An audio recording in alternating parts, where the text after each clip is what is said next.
Good morning class. Fundamental concept का हम आज वीडियो नंबर 4 लेके आए हैं या पार्ट नंबर 4 है। जो हमारा आज का टॉपिक है वो टॉपिक है प्रतिवर्त प्रक्रम और अप्रतिवर्त प्रक्रम, जिसको इंग्लिश में कहते हैं रिवर्सिबल प्रोसेस, इरिवर्सिबल प्रोसेस। तो देखिए, जैसे नाम से ही पता चल रहा है रिवर्सिबल। रिवर्सिबल का मतलब एक ऐसा प्रोसेस जो प्रारंभिक अवस्था से अंतिम अवस्था तक जाए और पुनः अंतिम अवस्था से प्रारंभिक अवस्था में पहुंच जाए, उसे क्या कहेंगे? रिवर्सिबल प्रोसेस कहेंगे। तो फिर से देख लीजिए, सपोज दैट यहाँ पर एक पीवी डायग्राम बनाए हैं। इस पीवी डायग्राम में एक कर्व है। क्या है? एक कर्व बना हुआ है। सपोज दैट यहाँ पे कोई एक प्रोसेस 1 से स्टार्ट हो रहा है। ये प्रोसेस कहाँ पे जा रहा है? 2 तक जा रहा है। तो ये देखिए, यहाँ से स्टार्ट हुआ और ये प्रोसेस स्टार्ट होते होते कहाँ पर पहुँच गया? 2 पर पहुँच गया। ये देख लीजिए, 1 से 2 पे आ गया। अब क्या करेगा? ये 2 से स्टार्ट होकर पुनः 1 पर आ जा रहा है। 2 से स्टार्ट होकर पुनः 1 पर आ रहा है। इसका मतलब क्या हो रहा है? जहां से चला था वहां से पुनः अगर उसी स्थान पर पहुंच गया तो इसे क्या कहेंगे? रिवर्सिबल प्रोसेस कहेंगे। ऐसे एग्जाम्पल के तौर पे आप देख सकते हैं, जल से वाष्प का बनना। क्या? जल से वाष्प का बनना। जैसे देख लीजिए आप लोग, क्या है? जल है हमारा, वाटर है, वाटर है हमारा। ये वाटर क्या करेगी? स्टीम में कन्वर्ट हो गई। ये वाटर हमारी क्या हो गई? स्टीम में कन्वर्ट हो गई, भाप बन गई। अब क्या भाप से पुनः वाटर नहीं बन सकता है? बन सकता है, बन सकता है। तो ये प्रोसेस हमारा कैसा है? रिवर्सिबल प्रोसेस है। कैसा है? रिवर्सिबल प्रोसेस है। तो सबको समझ में आ गया रिवर्सिबल प्रोसेस क्या होता है? एक ऐसा प्रोसेस या वह जब ऊष्मागतिकी निकाय में प्रक्रम इस प्रकार से हो, प्रक्रम क्या हो? इस प्रकार से हो कि प्रक्रम समाप्त होने पर निकाय अपनी प्रारंभिक अवस्था में जाए। निकाय अपनी क्या हो? प्रारंभिक अवस्था में हो, आ जाए। तब ऐसे प्रोसेस को क्या कहते हैं? रिवर्सिबल प्रोसेस कहते हैं। सबको समझ में आ गई? बातें क्लियर हैं? अब मेरा दूसरा क्या है? Irreversible process. क्या है? Irreversible process. देखिए क्या हुआ था पिछले प्रोसेस में। रिवर्सिबल प्रोसेस में क्या हुआ था? प्रोसेस 1 से चला था और प्रोसेस 2 पर पहुंचा था, पुनः 2 से चला 1 पर पहुंच गया। तो हमारा क्या था? रिवर्सिबल। इरिवर्सिबल में ऐसा कुछ नहीं होता है। प्रोसेस 1 से चलेगा, कहाँ पहुंचेगा? प्रोसेस 2 में पहुंचेगा, रिवर्स नहीं करेगा। मतलब पुनः अपनी प्रारंभिक अवस्था में नहीं पहुंच रहा है। तब इस तरह के प्रोसेस को क्या कहेंगे? इरिवर्सिबल प्रोसेस कहेंगे। समझ में आ गया सब? जैसे आप है, जैसे क्या है? ईंधन का दहन। जैसे फ्यूल है, देखिए सब लोग, फ्यूल का हमारा फ्यूल क्या है? कंबस्जन हो गया। फ्यूल का हमारा कंबस्जन हो गया। कंबस्जन का मतलब जल गया। जब फ्यूल जल जाएगा तो क्या प्रारंभिक अवस्था में आ जाएगा?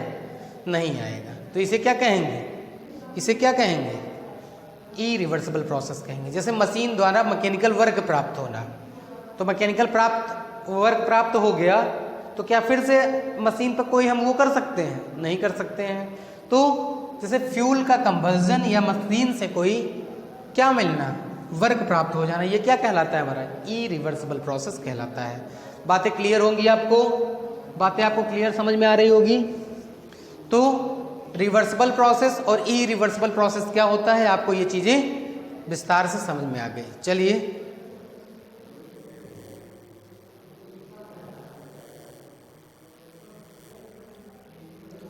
तो अब हमारा नेक्स्ट टॉपिक है विशिष्ट ऊष्मा, स्पेसिफिक हीट। देखिए क्या होता है स्पेसिफिक हीट? क्या होती है? किसी पदार्थ की विशिष्ट ऊष्मा, ऊष्मा की वह मात्रा होती है जो किसी पदार्थ की एकांक मात्रा का तापमान 1 सेंटीग्रेड तक बढ़ता है। ऊष्मा की वह मात्रा जब किसी पदार्थ की एकांक मात्रा का तापमान 1 सेंटीग्रेड तक बढ़ता है, तब उसे क्या कहते हैं? विशिष्ट ऊष्मा कहते हैं। इसे C से प्रदर्शित किया जाता है। किससे प्रदर्शित किया जाता है? C से प्रदर्शित किया जाता है। तो हम लोग जानते हैं विशिष्ट ऊष्मा का एक formula Q equal to M C delta t. क्या?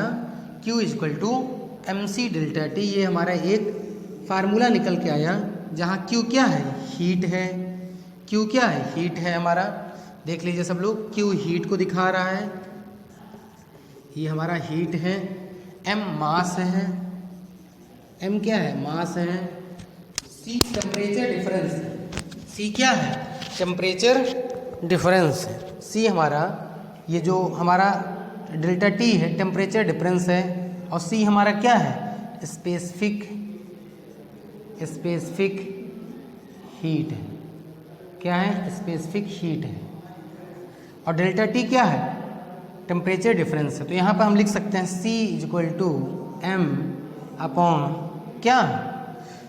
C equal to Q upon m delta t लिख सकते हैं। C equal to Q upon m delta t एक फार्मूला निकल के आ गया। अब यहाँ पर इसकी यूनिट की बात करते हैं तो इसकी यूनिट क्या होती है? इसकी यूनिट क्या होती है? हीट की किलो जूल पर मास की केजी और इसकी टेम्परेचर डिफरेंस की केल्विन। तो किलो जूल पर केजी केल्विन इसकी यूनिट हो गई। क्या हो गई? इसकी यूनिट हो गई। तो स्पेसिफिक हीट की यूनिट किलो जूल पर केजी केल्विन हो गई। अब इस फार्मूले के बाद हम इस फार्मूले को एक इस तरह भी लिख सकते हैं। देखिए कैसे, इस फार्मूले को हम इस तरह भी लिख सकते हैं, Q equal to M C delta T का मतलब final temperature minus initial temperature. तो M C T2 minus T1 लिख सकते हैं। क्या लिख सकते हैं? M C T2 minus T1 आ गया। सब लोग समझ गए? जहाँ T2 क्या है? फाइनल टेम्परेचर है, अंतिम उत्पाद का टेम्परेचर है, और T1 क्या हो गया? हमारा प्रारंभिक टेम्परेचर है या इनिशियल टेम्परेचर है। तो किसी को दिक्कत? आई थिंक नहीं दिक्कत होगा। अब हम क्या करते हैं, नेक्स्ट हमारा जो डेफिनेशन निकल के आता है वो है विशिष्ट ऊष्मा स्थिर तापमान पर। क्या? विशिष्ट ऊष्मा स्थिर तापमान पर। तो देखिए सब लोग क्या होता है, विशिष्ट ऊष्मा स्थिर तापमान पर।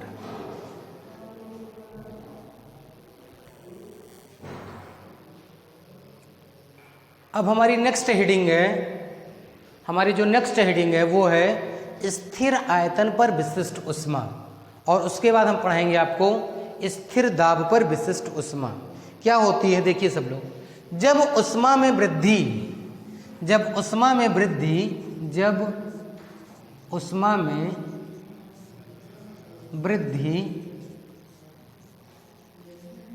स्थिर आयतन पर हो, मतलब हमारा आयतन कैसा रहे? स्थिर रहे, स्थिर आयतन पर हो। जब ऊष्मा में वृद्धि कैसा हो? स्थिर आयतन पर हो, तब उसे क्या कहेंगे? स्थिर आयतन पर विशिष्ट ऊष्मा कहा जाता है। तब उसे क्या कहेंगे? स्थिर आयतन पर विशिष्ट ऊष्मा कहेंगे। इसे किससे डिनोट करते हैं? इसे CV से डिनोट किया जाता है। इसे किससे डिनोट किया जाता है? इसे CV से डिनोट किया जाता है। नेक्स्ट हमारा है स्थिर दाब पर विशिष्ट ऊष्मा। तो क्या होता है? इसी प्रकार डेफिनेशन निकल के आएगी, जब ऊष्मा में वृद्धि स्थिर दाब पर हो, जब ऊष्मा में वृद्धि स्थिर दाब पर हो तब उसे क्या कहेंगे? स्थिर दाब पर विशिष्ट ऊष्मा कहेंगे। और इसे डिनोट किससे करते हैं? CP से डिनोट करते हैं, C सफिक्स P। तो ये दोनों हेडिंग आपको समझ में आ गई होगी। नेक्स्ट हमारी हेडिंग है आंतरिक ऊर्जा या इंटरनल एनर्जी। क्या होती है? देखिए इंटरनल एनर्जी बहुत बार एग्जाम में पूछा गया या इंटरव्यू में पूछा जाता है, इंटरनल एनर्जी क्या होता है। देखिए सब लोग, क्या होता है, जैसे सपोज दैट ये हमारा कोई एक बॉडी है, इस बॉडी में बहुत से मॉलिक्यूल्स होंगे। क्या होंगे? बहुत से मॉलिक्यूल्स होंगे। तो किसी भी निकाय की अणुओं की गति के फलस्वरूप, किसी भी निकाय के अणुओं की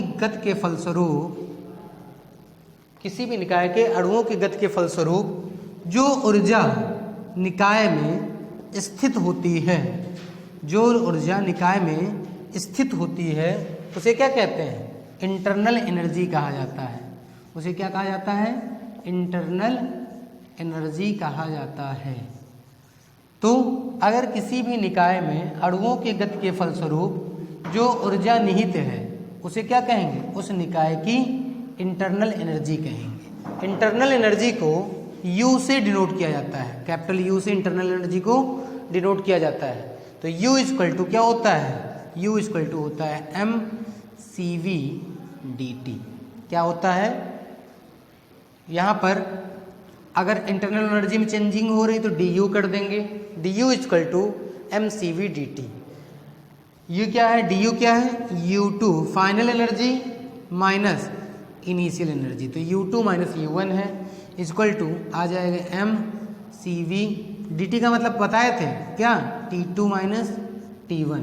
तो अगर किसी भी फार्मूले से हमको इंटरनल एनर्जी में चेंजिंग निकालने को आए तो हम किस फार्मूले से निकाल लेंगे? U2 minus U1 equal to mCV dt से निकाल लेंगे। देखिए सब लोग, यहाँ पर CV हमने अभी डिफिनेशन बताया था, स्थिर आयतन पर क्या है? विशिष्ट ऊष्मा है। तो ये आप लोगों को समझ में आ गया होगा कि इंटरनल एनर्जी क्या है। नेक्स्ट हेडिंग है हमारा एंथैल्पी। देखिए नेक्स्ट हमारी हेडिंग है एंथैल्पी। एग्जाम में ये बहुत बार पूछा गया है, ये मोस्ट इम्पॉर्टेंट है। क्या है ये? मोस्ट इम्पॉर्टेंट है क्योंकि एग्जाम में क्या है? बहुत बार पूछा गया है। तो देखिए सब लोग, एंथैल्पी क्या होती है? किसी निकाय की जो संपूर्ण ऊर्जा होती है, टोटल एनर्जी, संपूर्ण ऊर्जा का मतलब टोटल एनर्जी जो है किसी भी सिस्टम की, जो टोटल एनर्जी है, टोटल एनर्जी जो है वो निकाय की क्या कहलाती है? एंथैल्पी कहलाती है। वो निकाय की क्या कहलाएगी? एंथैल्पी कहलाएगी। तो संपूर्ण ऊर्जा में हमारा दो प्रकार की ऊर्जा आती है। पहली प्रवाह ऊर्जा, जिसको इंग्लिश में फ्लो एनर्जी कहते हैं, जिसको इंग्लिश में फ्लो एनर्जी कहेंगे। और दूसरी कौन सी? Internal energy. बताए थे आपको, तो इंटरनल एनर्जी, इन दोनों को अगर हम ऐड कर देंगे तो हमारी संपूर्ण ऊर्जा आएगी। और संपूर्ण ऊर्जा ही क्या कहलाती है? किसी निकाय की एंथैल्पी कहलाती है। तो इस प्रकार एंथैल्पी में, एंथैल्पी का एक फार्मूला निकल के आ रहा है क्या? H इक्वल टू U मतलब आंतरिक ऊर्जा और प्रवाह ऊर्जा PV, H equal to PV आ जाएगा। तो एंथैल्पी अगर कभी एग्जाम में निकालने को आएगा तो enthalpy equal to H plus PV हो जाएगा। तो सभी लोगों को समझ में आ रहा है क्या होता है एंथैल्पी? किसी भी निकाय की जो संपूर्ण ऊर्जा होती है वो निकाय की एंथैल्पी कहलाती है। एंथैल्पी इक्वल टू होता है प्रवाह ऊर्जा प्लस आंतरिक ऊर्जा। इसे कैपिटल H से डिनोट करते हैं, तो H इक्वल टू क्या आ जाएगा? U प्लस PV आ जाएगा। तो पार्ट 4 में आज के लिए बस इतना ही। नेक्स्ट पार्ट जो आपका होगा वो पार्ट में आपका चैप्टर कंप्लीट हो जाएगा थर्मोडायनेमिक्स का, फंडामेंटल कॉन्सेप्ट का। तब आज के लिए इतना ही। Thank you class. इस वीडियो को आप लाइक कीजिए, सब्सक्राइब कीजिए, और अगर आपको कोई भी चीज़ें पूछनी हो तो कमेंट करके ज़रूर पूछिए। Thank you class.